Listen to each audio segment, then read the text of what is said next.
Thank you all for coming today to hear Diane Samuels talk about her artwork and her life. My name is Claudia Berlinski. I'm the director of the McDonough Museum, and I'm really grateful that you're here and that Diane is here and that all of the artists are here and the shows are open to the public. Diane Samuels is a visual artist with studio and public art practices. In both, she uses other people's words and handwriting as her literal and figurative raw material. Her permanent site-specific artworks include luminous manuscript at the Center for Jewish History in New York and lines of sight at Brown University. Luminous manuscript was awarded an IFRAA Faith and Form Award for Religious Art and Architecture in 2005. In 1998, she built a commissioned memorial garden in Grafenegg, Germany, site A of the so-called euthanasia experiments in 1940. In 2002, she completed a 6-year project working with history and current issues in Butenhausen, Germany, which culminated in performances, exhibitions, and a book documenting the project. Her exhibitions include the Andy Warhol Museum, the Carnegie Museum of Art, the Mattress Factory Museum, the Center for Book Arts, the Aldrich Contemporary Art Museum, the Contemporary Art Center of Cincinnati, the Municipal Museum of Art in Győr, Hungary, the Synagogue Center in Trnava, Slovakia, the Bernheimer Realschule in Butenhausen, Germany, and the Czech Museum of Fine Arts. Her work is in public and private collections, including the Carnegie Museum of Art, Bank of New York Mellon, Reed College, Municipal Museum of Art in Hungary, the Ruth and Marvin Sackner Archive of Concrete and Visual Poetry. Samuels holds a degree, both a bachelor's and a master's degree in fine arts from Carnegie Mellon University, a diploma from the Institute in Arts Administration at Harvard University, and has received honorary doctorates from Seton Hill University and Chatham University. She is also co-founder of City of Asylum, Pittsburgh, which provides sanctuary to writers in exile. In 2013, she was a recipient of the Rockefeller Bellagio residency in Italy and an American Academy in Jerusalem fellowship. Her work is, she works with Pavel Zalbeck Fine Arts in New York City. Diane.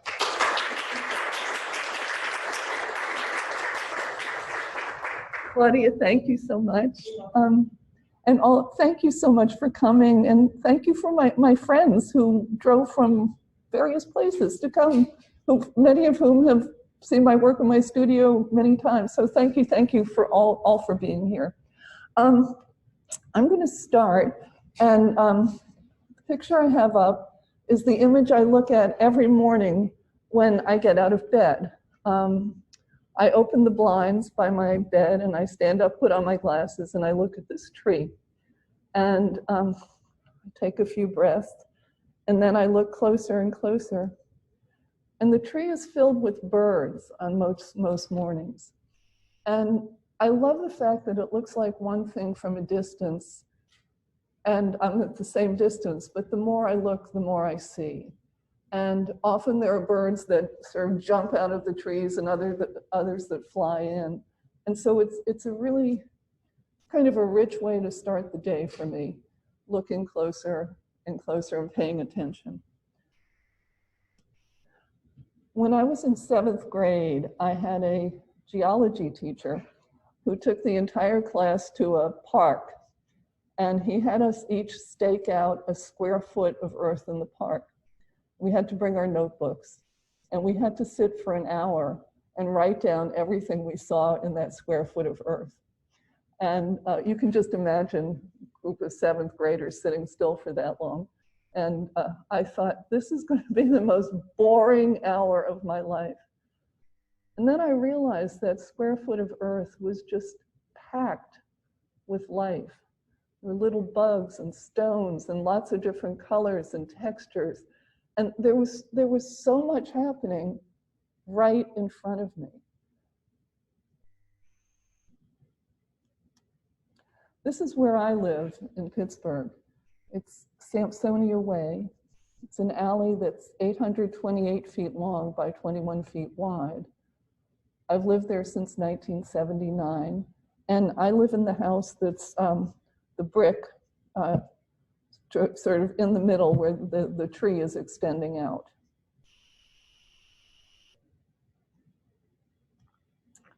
In the 1990s, my husband and I heard Salman Rushdie speak while the fatwa was still on. And I think everyone knows that a fatwa is a decree of Islamic law. And in this case, the decree was to kill Salman Rushdie because of the position he took in satanic verses. When Rushdie was speaking, he talked about the importance of safe houses for writers. And he said he himself had a network all around the world that he could go to that protected him. He had to leave home. He had to stay away. But he talked about how many writers around the world didn't have any place to go and really were in dire danger as he was, but he didn't have a network. A few years before hearing Salman Rushdie speak, I bought this house, this wooden house on Sampsonia Way on a sheriff's sale. I did some rehab on it with the idea that I was going to rent it out and supplement my meager art income. And, but I was the worst landlady in the world. I'd rent the house, and I lived just a few doors down. And the tenants would come to my door when it was time to pay the rent and say, tell me why they couldn't pay the rent. And they always sounded like valid reasons for me. And I'd say, oh, that's okay, don't worry about it. And sometimes I'd give them money, I'd give them food. And so when we heard that there were writers around the world that needed help, my husband and I thought, why don't we hand this house over to a writer? And just someone in peril, and they can just have the house. And so we started connecting, well, writing to an organization in Europe called the International Parliament of Writers. And Russell Banks, the American writer, was involved in that organization. And later on, Wole Soyinka, the Nigerian Nobel laureate. And finally, in 2003, we had a response saying, yes, we're starting a division in the United States, and we'd like to come and meet you and basically find out whether you're total loons or not. And so a group came. We pulled together a group of our neighbors and some friends who were writers. And the people from the organization said, okay, we'll do it. We have a writer in mind, a writer from China who is in the United States already, but he's living in really bad circumstances. And he really needs a place. He's in his late 60s. He doesn't speak any English.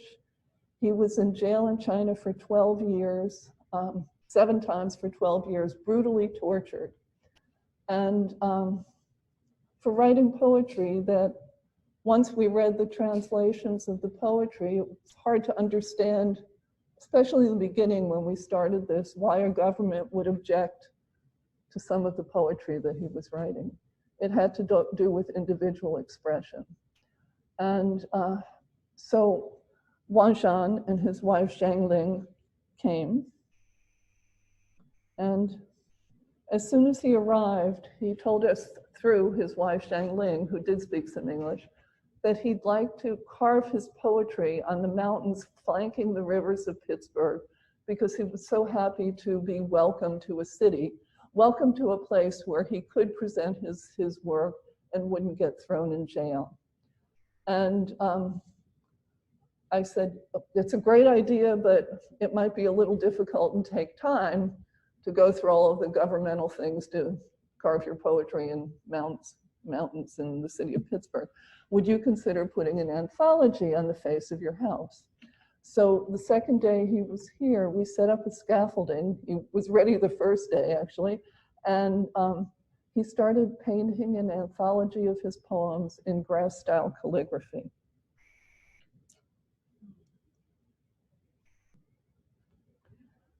As soon as the house was painted, and while he was painting it, neighbors walked by and were really intrigued. Children were intrigued.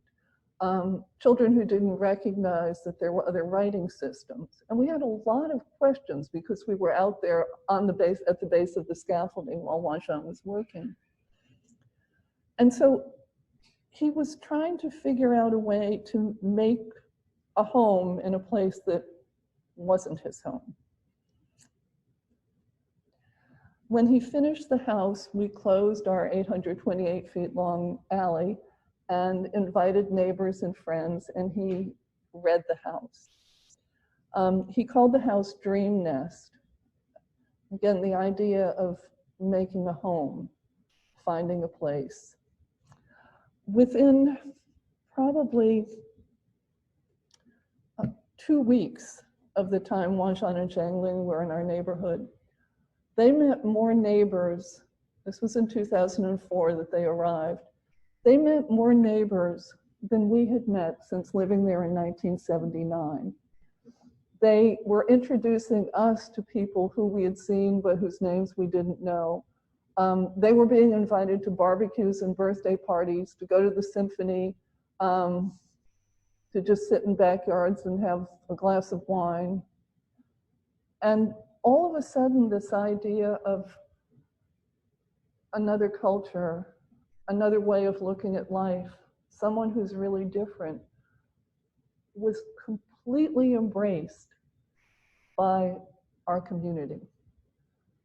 And Moby Dick, one of the books I've transcribed in the exhibition, has a passage in the beginning in which Ishmael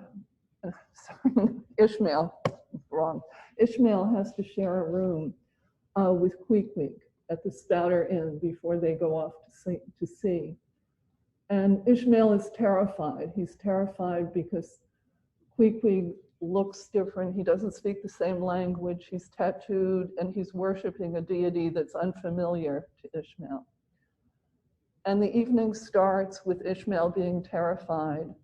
And then he goes through this transition. And in the morning, the chapter ends and he says, "I never slept better in my life." So, what happened that night, we don't really know, but it could have gone really badly. And instead, fear turned to curiosity, turned to friendship, and they became very fast friends. So the idea of welcoming whomever you consider the other is a really core something for me. This is one of Wanshan's poems, writing in 3D. And he would perform this poem. He would perform the house. And it wasn't, when I said he read the house, it wasn't just no, no, no, no, no, no, no, no. He would scream and jump and put his head on the ground. And he would watch who was walking by the house. And if people would hover in front of the house, he'd come out of the door, he'd stand on the front step and say the only English word he knew, which was, "Okay." And then he'd start reading in Chinese, much to the surprise of the people who were there. But people started making appointments to come and hear him speak. And school groups came. And he made a home for himself very rapidly, a second home, of course, very, very rapidly. So this is the alley from the upper floor of the mattress factory, Sampsonia Way. And after Wanshan came, I started thinking about my own home and where I live. And I wanted to look really closely at what was right in front of me. So looking at this alley from a high floor, looking down, it struck me that it looked like a giant scroll with a really gorgeous line drawing on it. It's an alley that the city didn't repair. We just had the street repaired because we had sewer problems and they had to rip it all up. But for years and years and years, it just had these cracks going down the alley that I thought were gorgeous.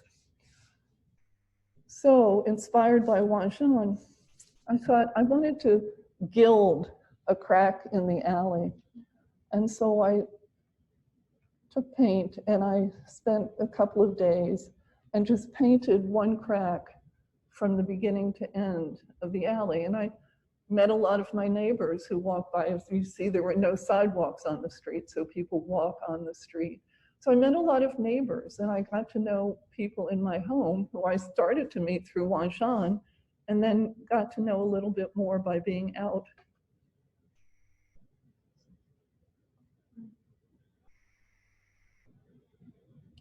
Then I started photographing the street really closely in small sections, and then making drawings from the photographs, drawings of the cracks in the alley. And I drew sort of the tiny little circles, the little pieces of stone and the asphalt, and looked just very, very closely at what was there. While I was doing this, I started listening to books on tape. Well, so Audible and various things and CDs. It wasn't tape anymore.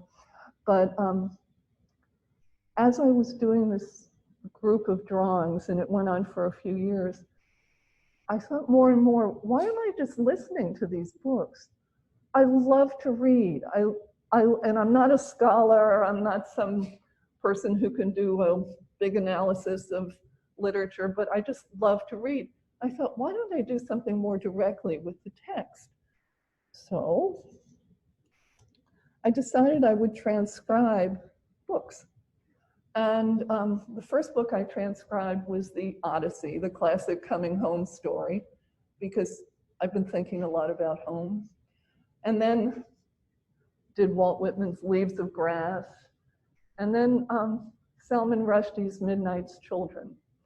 And the premise of the book is that on August 15th, 1947, 1,001 children were born at midnight.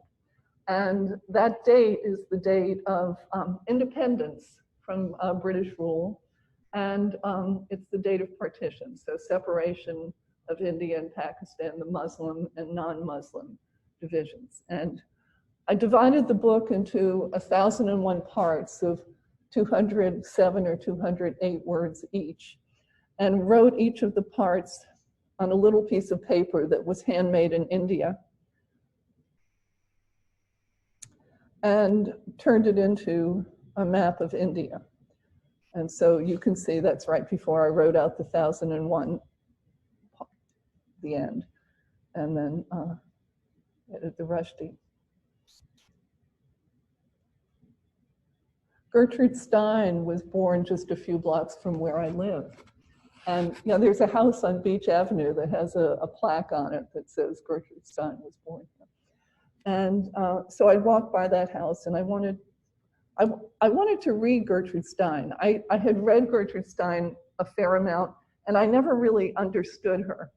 And so I thought, well, it's not, if I transcribe, I wound up transcribing 2 of her books, because after the first one, I still didn't get it. But I thought, okay, it's a way to look really, really closely at her writing. So I started with Alice B. Toklas, and I used handmade paper, and I coated the paper with rose petals of roses that I had grown in my garden, because, you know, Gertrude Stein, a rose is a rose is a rose, eros, eros, eros, and I wanted the shape to be very feminine.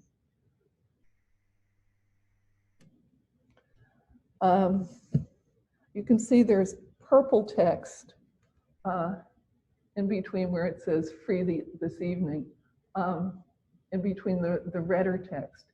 And the purple text is in, the book was published in 1934, and in 1935, George Brock and the rest of this group wrote this pamphlet really objecting to the way they were portrayed by Stein in Alice B. Toklas. And who was it? I think Matisse wrote that Stein never really understood French very well, and she completely misunderstood Cubism. And so they kind of went on talking about her. And so this idea of commentary was really interesting to me, and a kind of discourse conversation. And so every time the section appears in the stein that one of these people objects to in purple. I wrote their objections. It's another piece that has to do with storytelling. This is Shahrazad, 1001 Nights. So the setup premise is that King Shahryar discovers his wife has been unfaithful, and he murders her. And he decides that he's going to sleep with a different woman every night and murder her in the morning. And Shahrazad says, I want to spend a night with him.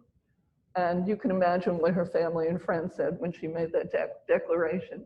But she did. And she started telling King Shahryar's story that she didn't finish at daybreak.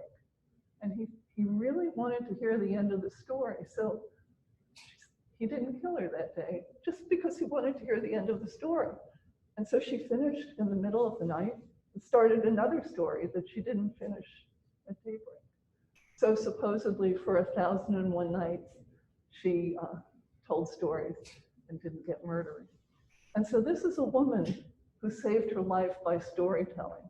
And she saved the lives of all of these other women. And so the power of a story and what a story can do as far as giving life and maintaining life. So the center section is the setup about Shahryar and all the murders. And then the dark section on the edge is all around is the 1001 nights. Each night ends with 3 red dots. Each week ends with gold dots. The paper that's used here is paper that I've painted over. These are drawings. When I was age 50, I made a drawing every day. When I was 51, I made a drawing every week. And 52, I made a drawing every month. I painted over all of those drawings in blues and blacks, and I ripped them up, and then I glued them down. So in a way, it's my 1001 nights over those 3 years. And then I wrote the text down. I hand transcribed the text. So my life is surrounded by books, and reading has been just essential part of my life. I've discovered worlds that I never would have found, met people I never would have known, and feel like I know now through literature. And now that we're working with writers with City of Asylum, I feel like I want to honor writers at this point in my life. And so bookshelves, I love the way bookshelves look. I love the shelf themselves. I love all the different colors and lines of the books, the position of the text on the spine. It's just, Borges talks about the infinite library, or but it's, I mean, for me, this is a whole world. Or going into libraries is a whole world. So I wanted to do something that kind of honored bookshelves and books and work that I loved. And I had drawings at another point. Every day for a year, I made a crepe drawing, either of my studio or something out of the window in my house, or the stairwell in my house. So I had tons of these drawings, and I decided I would rip them up. Now this is a piece that is in the show. So I ripped them up into little pieces and glued them down and transcribed my favorite poems on them. And it was so much fun going through books and pulling out poems that had meant something to me at one point in my life and rereading them now. And then thinking of what I read now. And I wonder if I would have loved the poems and the fiction that I read now when I was 20. I don't know, it's hard to tell. And I do things in small parts, and then I glue them down. And I tend to work really intimately in that Lindsay and I were talking earlier, because she said that she works on a fairly small scale in her paintings. And even though these pieces are big, when I'm working on them, they're really intimate. So I'm right on top of them with my rapidograph. and writing. So I feel like I have a very intimate relationship with the text.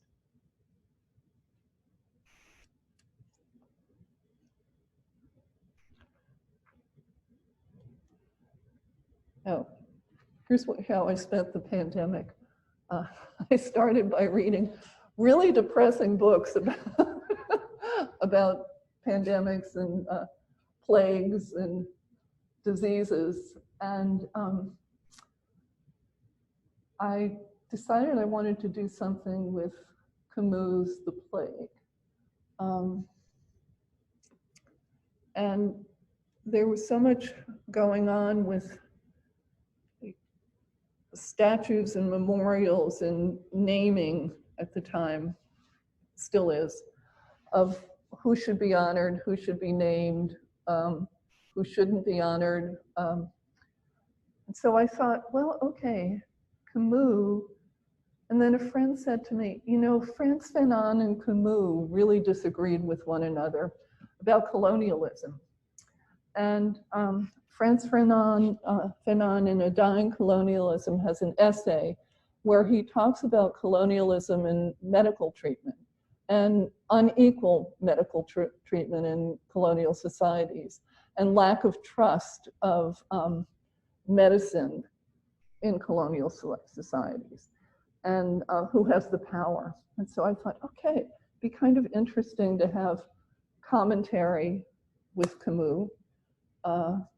It was written at the time, or about the same time period. And then also during the period of the pandemic, right in the beginning, we have a writer in residence from at City of Asylum from Sudan, and she has 2 small children, and we couldn't see each other. We couldn't spend time because we weren't vaccinated and there wasn't a vaccination yet. So we decided that every day we would Skype or FaceTime or Zoom with one another for an hour. And she would write a poem each day, and I would make a very small collage in response to her poem. And I'd show it to her the next day. So we did that for 100 days.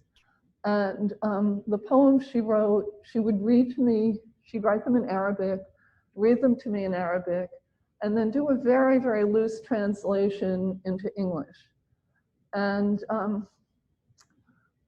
the poems are being published, so I'm not going to say anything that's personal, that I'm revealing anything that I would not reveal if it were not meant to be published.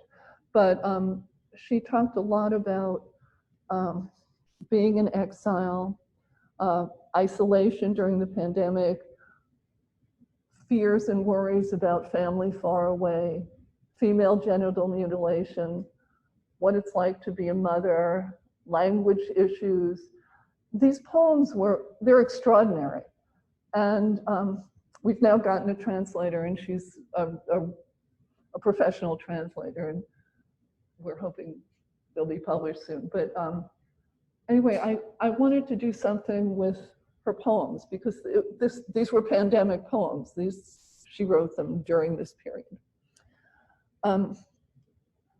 Coincidentally, around this time, 3 blocks from where I live is a building that art collectors in Pittsburgh, I think some of you know them, Woody and Nancy Ostro, have rehabbed. They have a wonderful contemporary art collection. They're rehabbing the building. It's on the corner of North and Redor, right near Alphabet City for Pittsburghers. And they had asked me to think about a public art piece for the outside of this building, where the sort of blocked in concrete blocks are. And so there are 5 sections on the side of the building. And it just so happens that the Camus piece is in 5 parts. And I thought, oh, working on this piece, maybe that could be translated into a large outdoor piece. So I started thinking about that.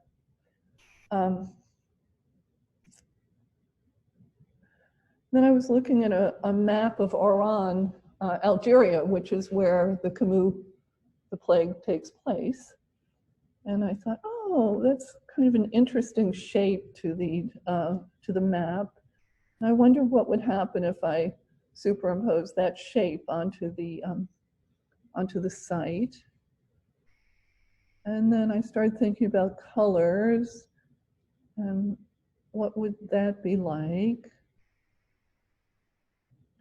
Then I was looking at all the graphs that we saw every day, the spikes with COVID, and how I think we're all really used to seeing these shapes now, these jagged shapes with the peaks, and we keep hoping that the valley will stay low.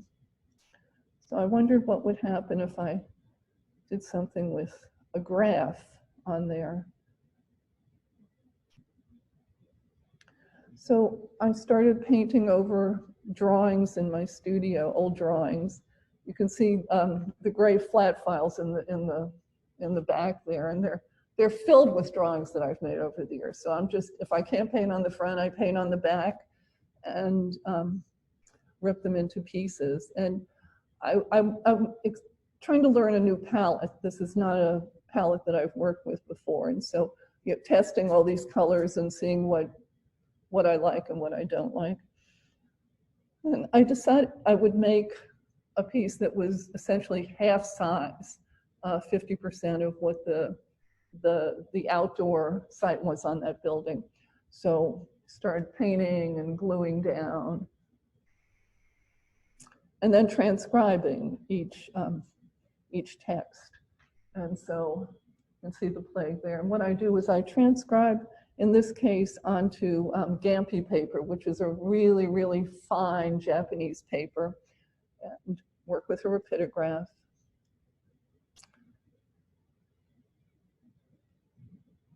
And so on the left is the Camus, on the right is the Fanon, and later you'll see where the writer is named Rama, where her poems are. And I glue down the Gampi.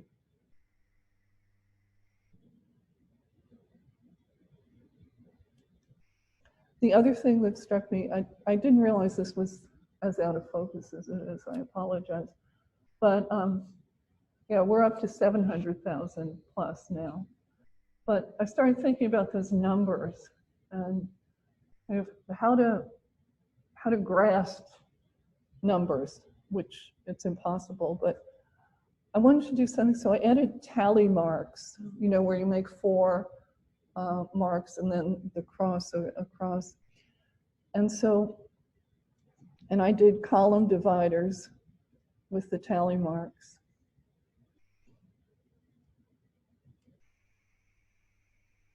So that's panel 1. They're all finished now.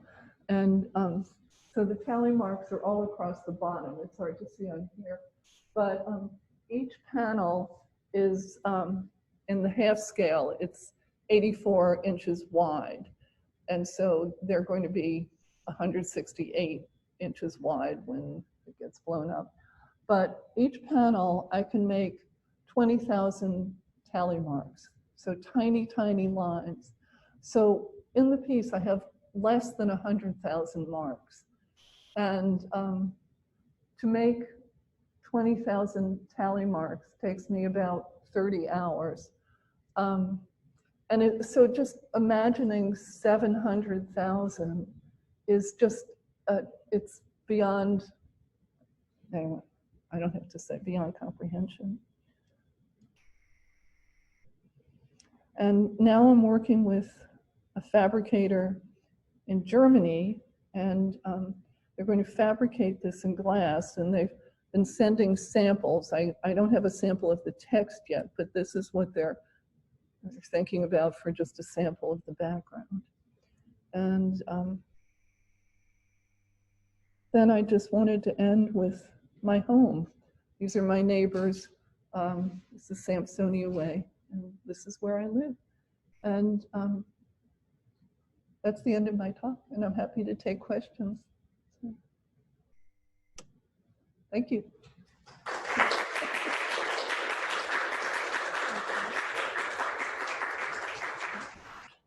Dan has her hand up.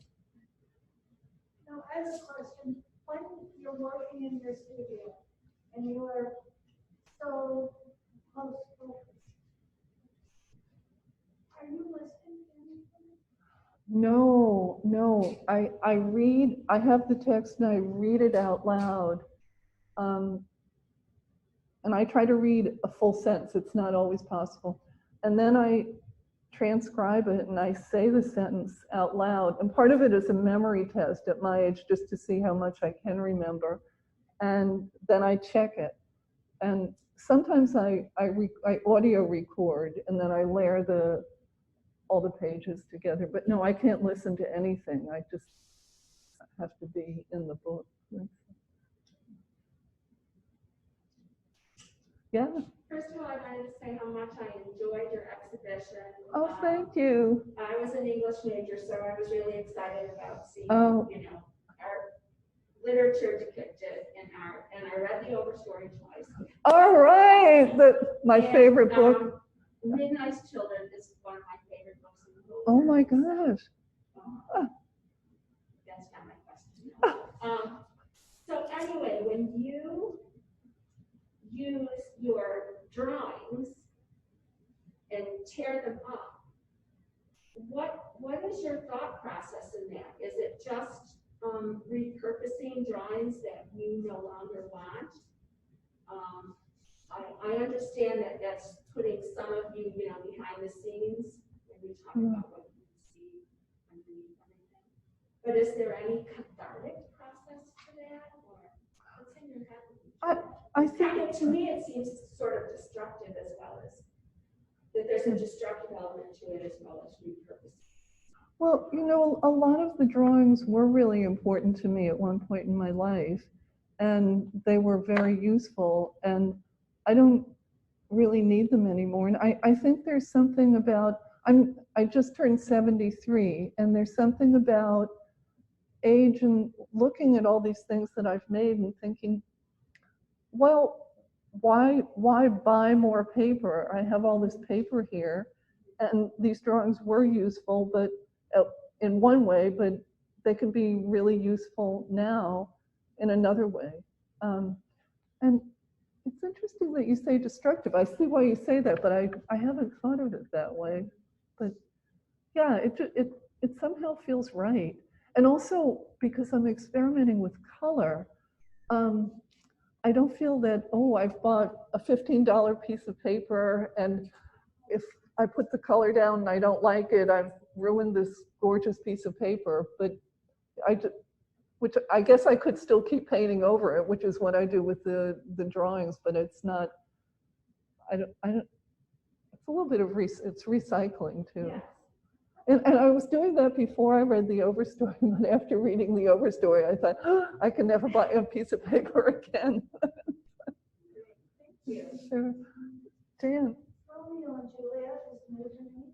Yeah. And you're using somewhat different materials. Yes. And maybe you could share a little bit about that.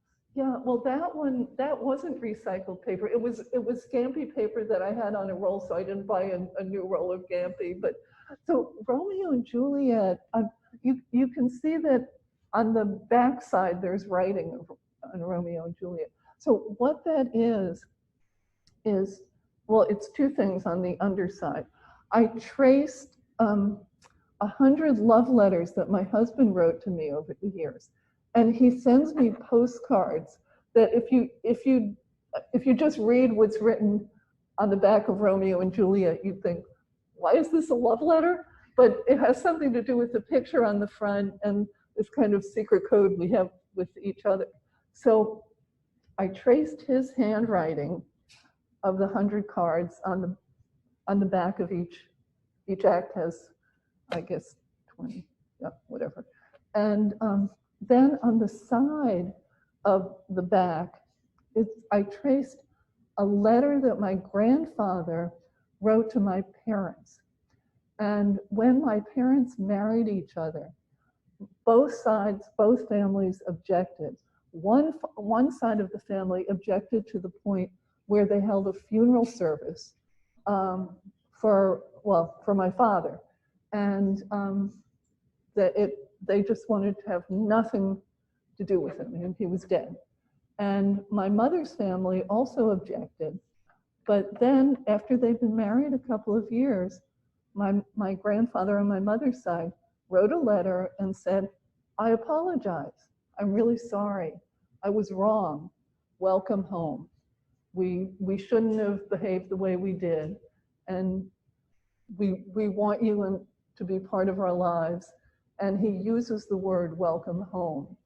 And so when I was thinking about Romeo and Juliet and thinking about how lucky I am with the love that I have, but then also how lucky my parents were, because they had a situation where things were completely cut off, and then it changed. And then you have Romeo and Juliet where things were really bad and everybody died.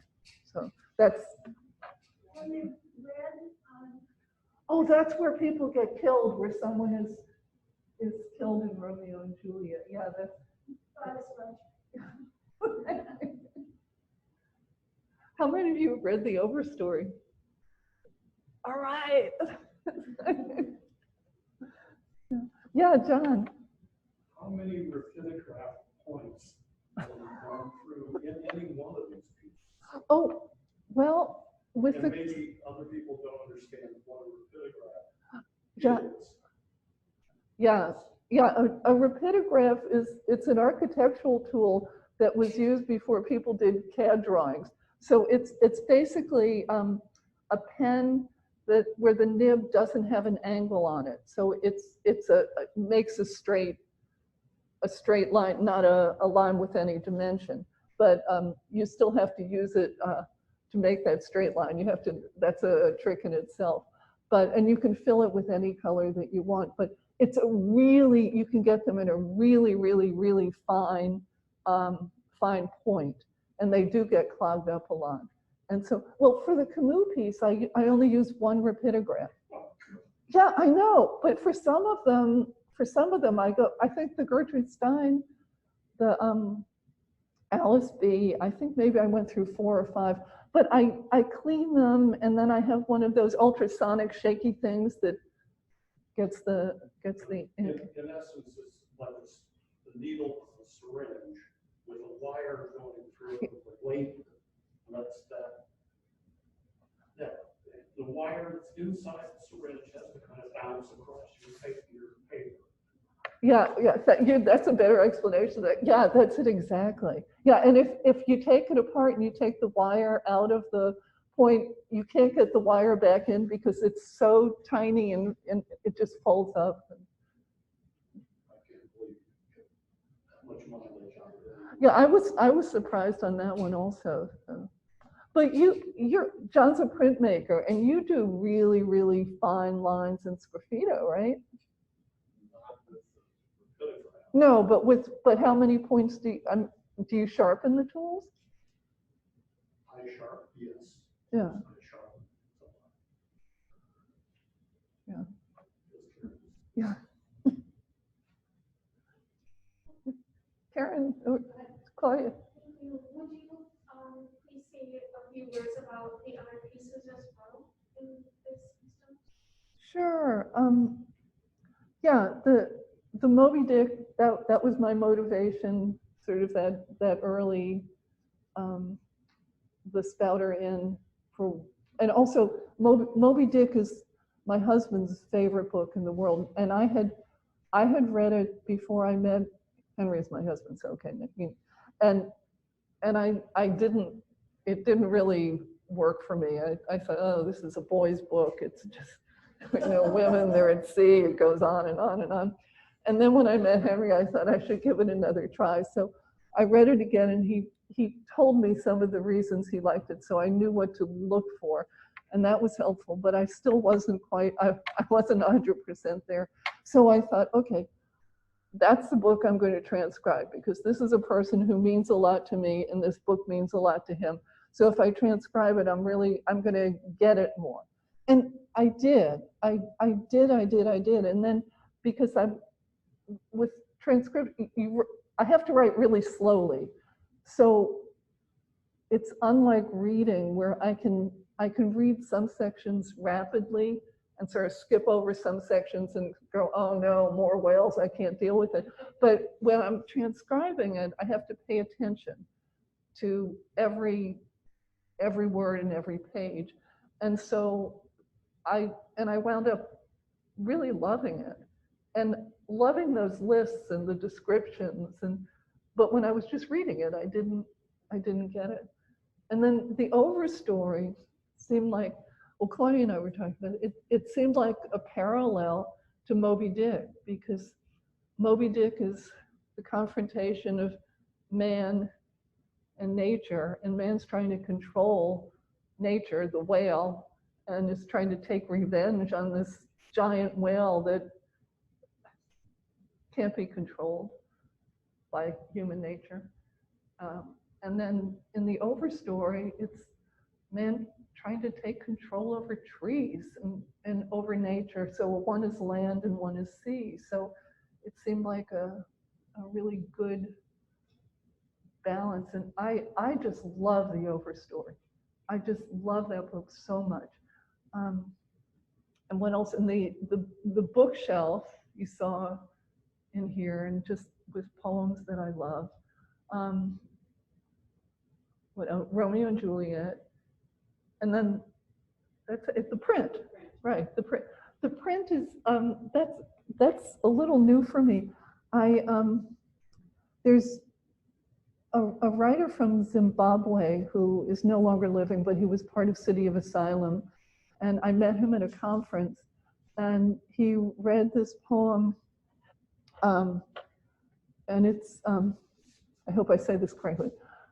I am here where you are, under the same sky as you. I am here where you are, casting the same shadow as you, under the same sky. I'm not doing it correctly. But basically, the whole idea is that wherever you are, wherever we are, we're under the same sky, whether we're on the opposite ends of the world. And I love that poem, even though I can't recite it properly. And so I cut up a map and I just wove it back together with the idea of, and then I just wrote the poem. I hand transcribed the poem on, well, I made a print and I did the day sky and the night sky, and then wrote the poem in day and night, dark and light on both of them. Just, yeah. And I don't usually make prints, and it's a digital print, John. It's not a real print. But yeah, it's something I'm trying out. And this is the first time I've seen it out of my studio. So thank you for giving me that opportunity, Claudia. So, yeah, and I think that's it, right? And Claudia, you had a question. Oh. So my question is, do you have a list of the poems that are on your poetry? Yeah, and as a matter of fact, yeah, I do. I keep these nutty spreadsheets that I do. But also on the right side, there's a whole reference index, yeah, and what book it's from and all of that. Yeah. Could you talk a little bit about the process? You said you were working on a new color palette for the building segments. What is that like? Well, I think that blues, I don't know if you artists and the artists have this, where there are certain colors that are really, they feel right for me, and I feel very, oh, I love this color, and I just want to roll around in blues and purples.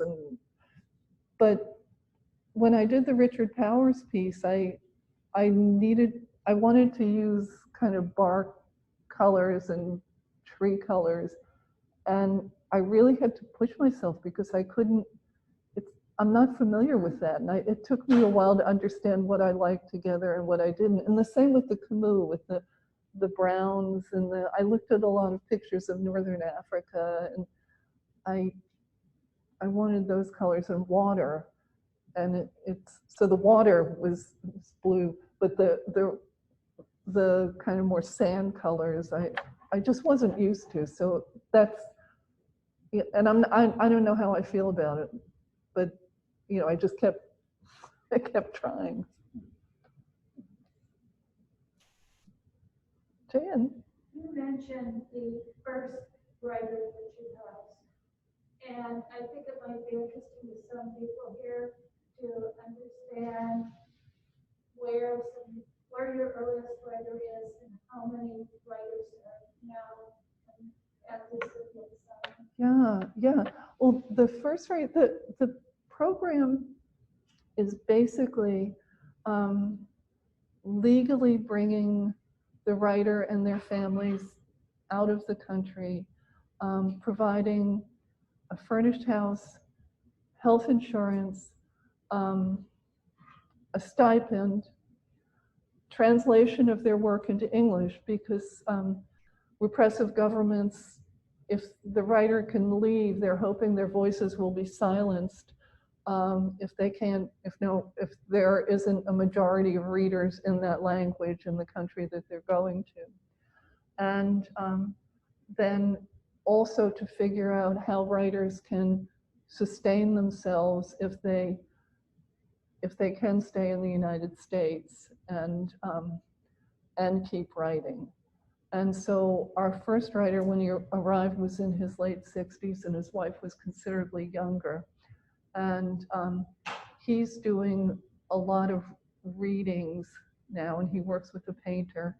And they do a lot of collaborations. They've moved to Flushing, New York, and she is working, Zheng Ling is working, recruiting students for a technical school on Herald Square, and she got Employee of the Year a couple of years ago. And they're doing well. We talk to them periodically. Our second writer was Horacio Castellanos Moya from El Salvador. And one thing I want to say is the program is supposedly 2 years, but writers can stay in the houses as long as they want, rent-free.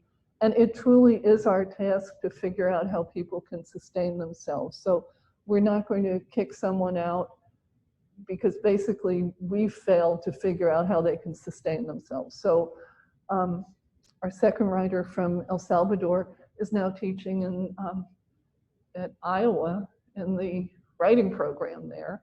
And New Directions publishes his work. And subsequently, we've had writers from, Burma. We had a family from Burma.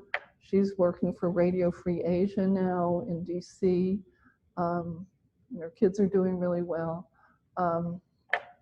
Venezuela, Iran, Syria, I'm missing people, Iraq. Right now we have someone from Bangladesh, Congo, Vietnam, Sudan, and we're expecting a family from Cuba momentarily. And we're waiting for someone, maybe we hope from Afghanistan. But we've hosted a lot of very short-term writers who come and use the facilities who aren't in exile also. So we have a lot of writers passing through. And we all live basically on the same street. Yeah. Thanks for asking that, Jan. It's a great program. It was a great job. Thank you. Thank you. Yeah, I've said this to my friends, but it's funny, it never occurred to me that at this point in my life, I feel like my world vision is getting much bigger instead of much smaller because I'm meeting all of these incredible people. And you know, when the Burmese family was here, it was during the G20, and people from Burma who were living in the United States came and they stayed with us. A number of men who were in the Saffron Revolution, and all of a sudden, and they would eat breakfast in my house every day because I have a large space. And at 6 o'clock in the morning, there were 20 men in saffron robes being served by men in lingeries, this delicious smelling food, and they'd be chanting, and I thought, this is my life. I love this. I just can't imagine how this happened, but it's been incredible. And also having people from other countries who are living so close, all of a sudden the news from those countries has a different kind of resonance. It's just, you read about Burma or Myanmar or Aung San Suu Kyi, and all of a sudden, it's my neighbor who's affected by this. And there was a coup in Sudan, I think last week, an attempted coup. And I would have read about it, oh, you know, Sudan, yeah. But you have a neighbor who's from there and they're affected by that. And yeah, so the world has gotten bigger. Oh, Ethiopia, we had a writer from Ethiopia who's now at the Alan Shoes Center at George Mason University. Yeah, he just left. Bokutusi. Yeah. He was a comedic writer, and he spoke in Aramaic. And he had, if you look on YouTube, he had this huge audience, these huge audiences of people who were just laughing hysterically at his writing and reading with. Yeah, so. Anyway. Tell us a little bit about your journey from when you were a kid until now. Oh, sure. Well, okay, the two things that or three things that I really loved were reading, mathematics, and art. And when I was in school, no one told me that you could do anything with mathematics except teach. And I thought, I don't want to teach. So it was, you know, now it's so completely different. And my parents weren't fancy people. My mom was a teacher and my dad was an insurance man. And they were completely supportive of my going to college to study art. Go figure. I mean, I think now, wow, that's just amazing how lucky I was. Yeah, and then, you know, I always worked and went to grad school, and my first job out of undergraduate school was I was a cleaning lady in an office building, and did that for a while, and then gradually worked into other jobs and went to grad school. And just, yeah, I always made things, and I sewed, and yeah, and I started out in weaving. Yeah, Jan and John are weaving now, and that was I love weaving, and the idea of all these little threads and putting things together and working with color and texture, and that's sort of the core. And then, yeah, I think of lines, the line of the thread, the line of text, taking things one at a time, whether it's reading something or a thread and putting it together. And yeah, I feel so. Painstaking materials and making That's fabulous. Constantly, yeah, it's just every day. Like that's where she goes and says, like, ask her to do the process. It'll be so interesting to see. The family from Sudan has there's a 12-year-old daughter who is always making things or painting or drawing or assembling things, and I'm so curious where that's going to go.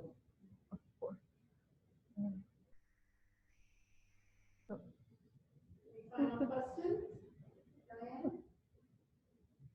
I'm going to open the gates on the galleries if anybody needs to see the exhibition. Thank you so much for coming, everybody, and thank you for your